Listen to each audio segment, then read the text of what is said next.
মকর সংক্রান্তির দিনটি সাধারণ রান্নাঘর কিছু ভিউয়ার্সদের সাথে অনবদ্যভাবে পালন করলো। যেহেতু ভিউয়ার্সদের ব্যাপার, তাহলে তার নিবেদনটাও কিন্তু হবে, পরিবেশনটাও হবে কিন্তু একদম অনবদ্য।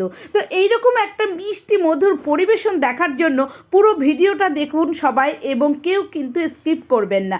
আর যদি ভালো লাগে তাহলে অবশ্যই চ্যানেলটিকে সাবস্ক্রাইব করে আমার চ্যানেলটির বেল আইকনটি ক্লিক করে রাখবে। তো আমি আজকে এই মিষ্টি মধুর দিনে নিয়ে এসেছি নিজের হাতে তৈরি না করেও নিজের হাতে তৈরি চুষি পিঠা। তার জন্য আমি 1 লিটার দুধ খুব ভালো করে জাল দিয়ে নিচ্ছি। আর দেখুন বন্ধুরা, এটা কি? এটা হচ্ছে চুষি পিঠা। চমকে গেলেন?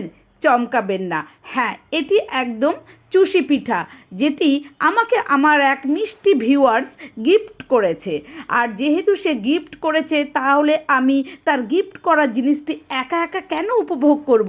সেই জন্য সাধারণ রান্নাঘরে নিয়ে এসেছে কিছু ভিউয়ার্স, যাদের সাথে এই পিঠেটি আমরা সবাই মিলে ভাগ করে আমরা উপভোগ করব সেই মিষ্টি মধুর দিনটি। তো এটি হচ্ছে চুষি পিঠা।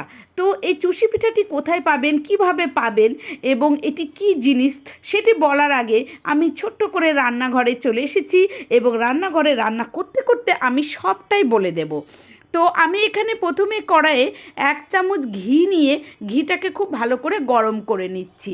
আমি যতটা চুষি পিঠা দেখালাম অতটা পরিমাণ কিন্তু আমি একদমই নিব না। আমার 1 লিটার দুধের জন্য এই ছোট কাপটির 1 কাপ আমি চুষি পিঠা নিলাম, আর সেটি আমি খুব ভালো করে ভেজে নেব।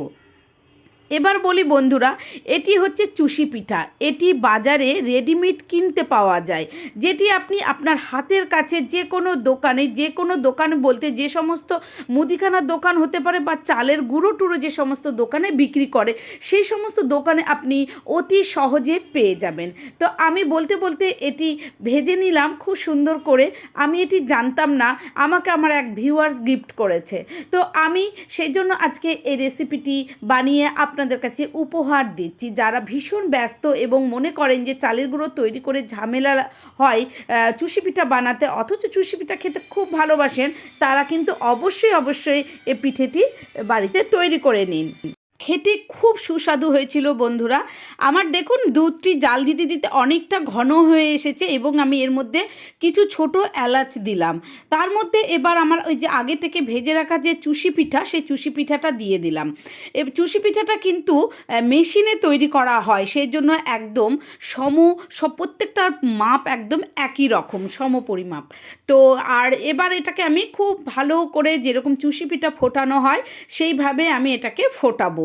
ফোটাতে সেদ্ধও হবে, আর তার সাথে আমার দুধটা ঘন হয়ে আসবে। এর মধ্যে যদি কেউ আপনারা চান যে খেজুর গুড় দেবেন, সেটাও কিন্তু দিতে পারেন। আমি খেজুর গুড় দিইনি, আমি এমনি চিনি দিয়েই করেছি।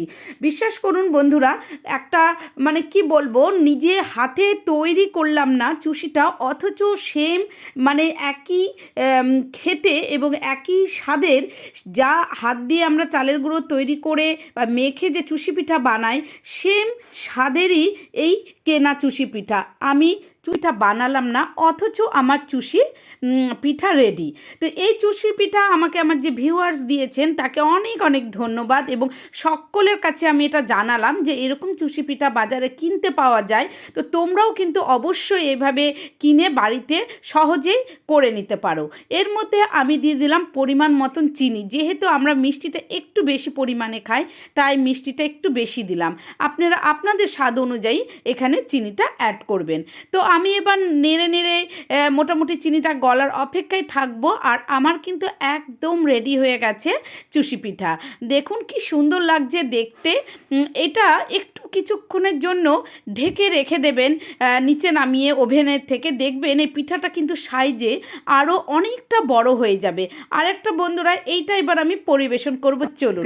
হেভি স্বাদ হয়েছে, খুব সুন্দর হয়েছে, খুব ভালো হয়েছে খেতে, অসাধারণ হয়েছে।